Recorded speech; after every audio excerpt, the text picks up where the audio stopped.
अस्सलाम वालेकुम dear students, उम्मीद करता हूँ आप सारे खैरियत से होंगे। एक और वीडियो लेक्चर के साथ यहाँ पे मौजूद हैं। आज वाले वीडियो लेक्चर में हम लोग डिस्कस करेंगे 5 किंगडम क्लासिफिकेशन को। इम्पॉर्टेंट टॉपिक है आपका लॉन्ग क्वेश्चन के पॉइंट ऑफ व्यू से। बायो का ओवरऑल 9 का लेक्चर 26 कल भी बताया था। बायो 9th प्ले लिस्ट में जब जाएंगे तो बायो 9th इस तरह लिखा होगा, उधर सारे लेक्चर डे 1 से लेके आज तक मौजूद हैं। तो टॉपिक की तरफ आते हैं बच्चे। टॉपिक क्या है आपके पास? 5 किंगडम क्लासिफिकेशन। और आपका होमवर्क और जो टेस्ट है आज आपका वो क्या है? होमवर्क और टेस्ट सेम टॉपिक मैंने आपको दिए। क्यों? शॉर्ट क्वेश्चन है, मुश्किल है ज़रा। लिमिटेशन ऑफ 2 किंगडम क्लासिफिकेशन आप इसको याद करेंगे। याद करने के बाद ज़ुबानी रखेंगे, भले आपके होमवर्क में गलती हो। आप जब होमवर्क में गलती करेंगे तो इसका मतलब है जब गलती मैं आपको करेक्ट करके बताऊंगा तो आपका टेस्ट भी क्लियर हो जाएगा और आपका होमवर्क भी क्लियर हो जाएगा। नंबर जिस नंबर पे आप लोगों ने भेजने हैं स्क्रीन पे देख सकते हैं 0317 तो बच्चे 5 किंगडम क्लासिफिकेशन के टॉपिक में ही आपके पास लिखा होगा अर्नेस्ट हैकेल का। तो जिधर अर्नेस्ट हैकेल का बुक में लिखा होगा या जिधर आप नोट्स बना रहे होंगे उधर ऊपर आप हेडिंग देंगे 3 किंगडम क्लासिफिकेशन। तो 1866 में 1866 में अर्नेस्ट हैकेल ने प्रपोज किया अ न्यू सिस्टम ऑफ क्लासिफिकेशन। अब देखें 1753 में कार्लस लीनियस ने दिया 2 किंगडम क्लासिफिकेशन। इसके तकरीबन आपके पास 113 साल बाद अर्नेस्ट हैकेल ने एक और सिस्टम ऑफ क्लासिफिकेशन दिया 1866 में, जिसका नाम क्या था आपके पास? 3 किंगडम क्लासिफिकेशन। किंगडम प्लांटी और किंगडम एनिमिलिया के साथ उसने एक और किंगडम ऐड की, किंगडम प्रोटिस्टा। और इस किंगडम के अंदर उसने रख दिया यूग्लिना को। इस यूग्लिना की वजह से आपके पास जो 2 किंगडम क्लासिफिकेशन सिस्टम था वो क्या हुआ था? फेल्ड हुआ था। तो अर्नेस्ट हैकेल ने क्या किया? इस यूग्लिना को उठा के एक और किंगडम में रख दिया और उस किंगडम का नाम क्या रखा जी? Kingdom protista. तो 3 किंगडम क्लासिफिकेशन के इंट्रोडक्शन दोबारा देख लें। 1866 में अर्नेस्ट हैकेल ने आपके पास a new system of classification propose किया जिसको कहते हैं 3 किंगडम क्लासिफिकेशन। उसमें इसने किंगडम प्लांटी और किंगडम एनिमिलिया के अलावा एक और किंगडम बनाई जिसका नाम प्रोटिस्टा था और इस प्रोटिस्टा के अंदर उसने रख दिया यूग्लिना को। फिर आ जाएँ बच्चे 5 किंगडम क्लासिफिकेशन। तो 1969 में रॉबर्ट विटेकर, जिन बच्चों के पास पुरानी बुक्स होंगी उसमें लिखा होगा 1968, ये गलत है। 1969 में रॉबर्ट विटेकर ने प्रपोज किया अ न्यू सिस्टम ऑफ क्लासिफिकेशन, एक और सिस्टम ऑफ क्लासिफिकेशन प्रपोज किया जिसको किसका नाम देते हैं बच्चे? 5 किंगडम क्लासिफिकेशन। तो रॉबर्ट विटेकर ने 1969 में एक किंगडम ऑफ क्लासिफिकेशन प्रपोज किया। इस किंगडम ऑफ क्लासिफिकेशन को किसका नाम देते हैं बच्चे? 5 किंगडम क्लासिफिकेशन। 5 किंगडम क्लासिफिकेशन में जितने भी ऑर्गेनिजम्स थे, ऑल ऑर्गेनिजम्स को रॉबर्ट विटेकर ने क्लासिफाइड किया बच्चे। किसके अंदर क्लासिफाइड किया? Into 5 kingdoms. अब वो 5 किंगडम्स कौन कौन सी हैं? ABCDE। इधर आ जाएगा स्टार्ट में किंगडम, आगे आ जाएंगे रॉबर्ट विटेकर के किंगडम्स के नाम। कौन कौन से नेम्स हैं बच्चे? Monera, protista, fungi, Plantae, Animalia. तो 5 किंगडम क्लासिफिकेशन में पहली किंगडम किंगडम मोनेरा, दूसरी किंगडम प्रोटिस्टा, तीसरी किंगडम फंगाई, चौथी किंगडम प्लांटी और 5th किंगडम किंगडम एनिमिलिया। तो ये रॉबर्ट विटेकर ने कब प्रेजेंट किया? 1969 में। फिर इनके अंदर मॉडिफिकेशन हुई। फिर हम लोग नेक्स्ट आप बुक का जब नेक्स्ट पेज के ऊपर जाएंगे तो उधर हेडिंग देंगे मॉडिफिकेशन। बुक वाले ने हेडिंग नहीं दी हुई कि 1988 में मार्गलस और शिवार्ट्स, ये 2 साइंटिस्ट थे, इन्होंने मॉडिफाई किया 5 किंगडम क्लासिफिकेशन को। रॉबर्ट विटेकर के 5 किंगडम क्लासिफिकेशन को मॉडिफाई किसने किया बच्चे? MCQ short question. Margulis and Schwartz कब किया बच्चे? 1988 में। 5 किंगडम क्लासिफिकेशन को मॉडिफाई किसकी बेस के ऊपर किया?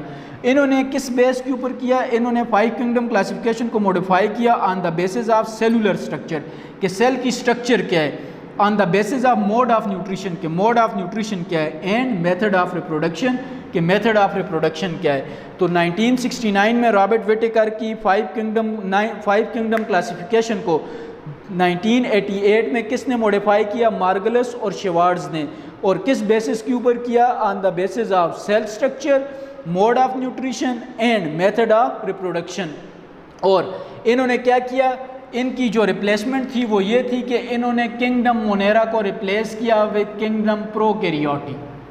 एक इन्होंने चेंज की, बाकी सारी की चेंज वही थी आपके पास। कि इन्होंने किंगडम मोनेरा का जो नाम रखा वो क्या रखा बच्चे आपके पास, किंगडम प्रोकैरियोटी। आए देखते हैं आप पहली किंगडम को। पहली किंगडम जो हमारे पास है वो कौन सी है जी, किंगडम मोनेरा। अब किंगडम मोनेरा क्या है आपके पास, सबसे पहले आप देख सकते हैं मोनेरा के आगे रेड कलर के साथ मैंने लिखा हुआ है प्रोकैरियोटी। अब प्रोकैरियोटी वाला नाम इसको दिया मार्गलस एंड शेवार्ज ने। तो मार्गलस एंड शेवार्ज ने किंगडम मोनेरा को किसका नाम दिया बच्चे, किंगडम प्रोकैरियोटी का। अब इस किंगडम के अंदर है क्या चीज़, जब हम लोग इस किंगडम को डिस्कस करते हैं तो पहली बात बच्चे हमारे यहाँ पे क्लियर होनी चाहिए कि इस किंगडम के अंदर कौन से ऑर्गेनिजम्स होते हैं, इंक्लूड ऑल प्रोकैरियोटिक ऑर्गेनिज्म, सारे के सारे प्रोकैरियोटिक ऑर्गेनिज्म। अब यहाँ पे मैं प्रोकैरियोटिक ऑर्गेनिजम्स की डेफिनेशन लिख देता हूँ कि इनको हम कैसे डिफाइन करते हैं। प्रोकैरियोट्स को वो वाले ऑर्गेनिजम्स होते हैं जिनके अंदर true nucleus plus membrane bounded organelles क्या होती हैं, एब्सेंट। मैंने आपको डिटेल में पढ़ाया हुआ है, टेस्ट लिया हुआ है आपसे, पेपर का क्वेश्चन भी है, तो इस वजह से आप लोगों को ये इसकी डेफिनेशन याद करते हुए ये यहाँ पे लिखते हुए प्रॉब्लम फेस नहीं करना पड़ा चाहिए। अब देखें किंगडम मोनेरा कौन सी होती है, kingdom Prokaryotae includes all prokaryotic organism. आप इस प्रोकैरियोटिक ऑर्गेनिज्म को कैसे डिफाइन करते हो, वो वाले ऑर्गेनिज्म जिनके अंदर true nucleus plus membrane bounded organelles क्या होती हैं, एब्सेंट। कौन कौन सी मेम्ब्रेन बाउंडेड ऑर्गेनेलीज आपकी बुक में कोई 6-7 लिखी हुई हैं, आप 2 भी लिख सकते हैं। For example mitochondria, for example Golgi bodies, for example endoplasmic reticulum, for example endoplasmic reticulum के अलावा हम लोग जो ऑर्गेनेली लिख सकते हैं वो लिख सकते हैं जी गैलेक्सोसोम, पेरोक्सीसोम, इसके अलावा प्लास्टिड्स लिख सकते हैं। तो ये सारी की सारी ऑर्गेनेलीज इनके अंदर क्या होती हैं, एब्सेंट होती हैं। फिर सेल की स्ट्रक्चर कैसी होती है, दे मे बी यूनिसेलुलर, आपको डेफिनेशन पता है, आर कॉलोनियल। कॉलोनियल का भी आपको पता है कि ये किस फॉर्म में प्रेजेंट होंगे, present in the form of colony. और ज़्यादातर सेल की स्ट्रक्चर क्या होगी, they are unicellular. Cell wall इनके अंदर प्रेजेंट होती है। जब सेल वॉल इनके अंदर प्रेजेंट होती है तो वो किससे बनती है, मेड अप ऑफ म्यूरिन, वो बनती है आपके पास म्यूरिन से, या इसका दूसरा नाम बच्चे क्या होते हैं, इसका दूसरा नाम होता है peptidoglycan. What is the other name of a murein, viva का क्वेश्चन, ये एमसीक्यूज आपसे पूछ सकते हैं कि म्यूरिन का अदर नाम क्या है, पेप्टाइडोग्लाइकेन। अब देखें बच्चे पेप्टाइड बॉन्ड्स किसके अंदर प्रेजेंट होते हैं, प्रोटीन्स के अंदर, और ग्लाइकेन किसको कहते हैं, पॉलीसेकेराइड को। इसका मतलब क्या है कि इधर से निकालें कि इनकी जो सेल वॉल होगी वो किससे बनेगी, प्रोटीन्स और कार्बोहाइड्रेट से। तो म्यूरिन क्या चीज़ होती है, यहाँ पे लिख दें म्यूरिन आपके पास प्रोटीन प्लस कौन सी चीज़ होती है जी, carbohydrates. Cell wall is present and made up of murine. What is the other name of murine? The other name of murine is peptidoglycan. And what do you mean by peptidoglycan? A conjugate molecule that is made up of protein and polysaccharides. फिर आ जाए mode of nutrition की तरफ।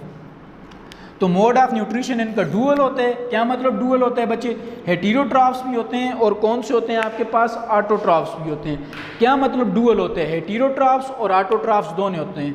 Heterotrophs का मतलब decomposers होते हैं। Decomposers क्या करते हैं, इसका मतलब है कि ये डेड ऑर्गेनिज्म जो होंगे उनसे अपनी फूड डिराइव करेंगे। ऑटोट्रॉफ्स में इनका मोड ऑफ न्यूट्रिशन फिर डुअल होता है बच्चे, या तो ये आपके पास फोटो ऑटोट्रॉफ्स होते हैं, इसका मतलब है कि लाइट की मौजूदगी में फोटोसिंथेसिस करेंगे, या तो ये आपके पास क्या होते हैं बच्चे, chemo autotrophs. What do you mean by chemo autotrophs, ये केमिकल्स को डिकम्पोज करेंगे, ये केमिकल को डिकम्पोज करके अपनी न्यूट्रिशन लेंगे। For example hydrogen sulphide bacteria और इनका ग्रुप होता है डेल्टा बैक्टीरिया। तो कीमो ऑटोट्रॉफ्स कौन से होते हैं, जो केमिकल को डिकम्पोज करके क्या करते हैं आपके पास, अपनी न्यूट्रिशन लेते हैं। तो मोड ऑफ न्यूट्रिशन में बच्चे हेटेरोट्रॉफ्स भी हो सकते हैं आपके पास, और कौन से हो सकते हैं, ऑटोट्रॉफ्स भी हो सकते हैं। हेटेरोट्रॉफ्स में ज़्यादातर कौन से होते हैं जी, डिकम्पोजर्स। डिकम्पोजर्स कौन से होते हैं, जो डेड ऑर्गेनिज्म से अपनी खुराक डिराइव करते हैं। ऑटोट्रॉफ्स में कौन से हो सकते हैं आपके पास, फोटो ऑटोट्रॉफ्स या कीमो ऑटोट्रॉफ्स। फोटो ऑटोट्रॉफ्स का हमें पता है कि ये सनलाइट की मदद से या आर्टिफिशियल लाइट की मदद से फोटोसिंथेसिस करेंगे। कीमो ऑटोट्रॉफ्स का हमें नहीं पता, सिर्फ इतना याद रखें, हमें पता है, खैर आपके लेवल का नहीं है कि ये कौन से होते हैं जो केमिकल की डिकम्पोज करते हैं और अपनी न्यूट्रिशन डिराइव करते हैं। फिर एग्जाम्पल कौन कौन सी हैं बच्चे आपके पास, किंगडम प्रोकैरियोटी या किंगडम मोनेरा की बैक्टीरिया एंड सायानोबैक्टीरिया। तो उम्मीद करता हूँ आज वाला लेक्चर आपको समझ आया होगा। अगली किंगडम्स इसलिए नहीं पढ़ाई क्योंकि बच्चे साथ में आपको टेस्ट भी दिए, और जो टेस्ट आपको दिए वो ज़रा मुश्किल टॉपिक है याद करने के लिए। टेस्ट और होमवर्क को याद करके नंबर के ऊपर भेज दीजिएगा, भेज देने आप लोगों ने। नेक्स्ट वीडियो लेक्चर में जब आएंगे तो 4 किंगडम डिस्कस करके अपने इस टॉपिक को इंशाल्लाह ख़त्म करेंगे। तब तक अपना ख्याल रखिएगा। शुक्रिया, वस्सलाम, खुदा हाफ़िज़।